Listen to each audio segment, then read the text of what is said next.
ஆலயா cotton வேட்டிகள், ஷர்ட்டுகள், wedding celebration.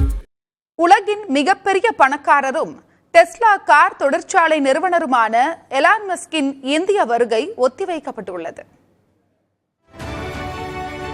உலகின் முன்னணி மின்சார கார் உற்பத்தி நிறுவனமான டெஸ்லாவின் உற்பத்தி ஆலையை இந்தியாவில் தொடங்க எலான் மஸ்க் விருப்பம் தெரிவித்திருந்தார்.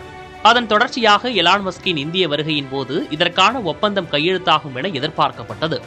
அதன்படி வரும் திங்களன்று எலான் மஸ்க் இந்தியாவுக்கு வருகை தருவார் என்றும் அப்போது பிரதமர் மோடியுடன் பேச்சுவார்த்தை நடத்துவார் என்றும் எதிர்பார்க்கப்பட்டது. ஆனால் எதிர்பாராத விதமாக தனது இந்திய பயணத்தை எலான் மஸ்க் ஒத்திவைத்துள்ளார்.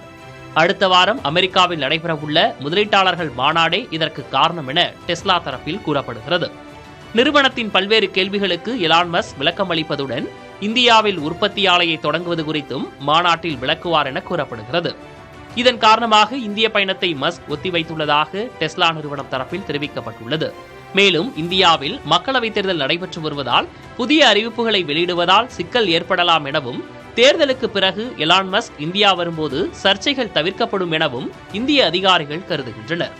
அதே சமயம் டெஸ்லா நிறுவனம் $3 பில்லியன் வரை முதலீடுகள் செய்யும் எனவும் மத்திய அரசு அதிகாரிகள் நம்பிக்கை தெரிவித்துள்ளனர். டெஸ்லா நிறுவன ஆலையை தங்கள் மாநிலங்களில் தொடங்க வேண்டும் என தமிழ்நாடு, மகாராஷ்டிரா, குஜராத், கர்நாடகா உள்ளிட்ட மாநிலங்கள் விருப்பம் தெரிவித்துள்ளன. அதே நேரம் டெஸ்லா நிறுவன கார்கள் விலை மிக அதிகம் என்பதால் அத்தகைய கார்கள் விற்பனை இந்தியாவில் எந்த அளவிற்கு இருக்கும் என்பதும் கேள்வியாக உள்ளது. மின்சார வாகனங்களே வருங்காலங்களில் அதிகம் பயன்படுத்தப்படும் என்பதால் இந்தியாவில் டெஸ்லா எத்தகைய முதலீடுகள் செய்யும் என்பது பெரும் எதிர்பார்ப்பாக உள்ளது. புதிய தலைமுறைக்காக கணபதி சுப்பிரமணியம்.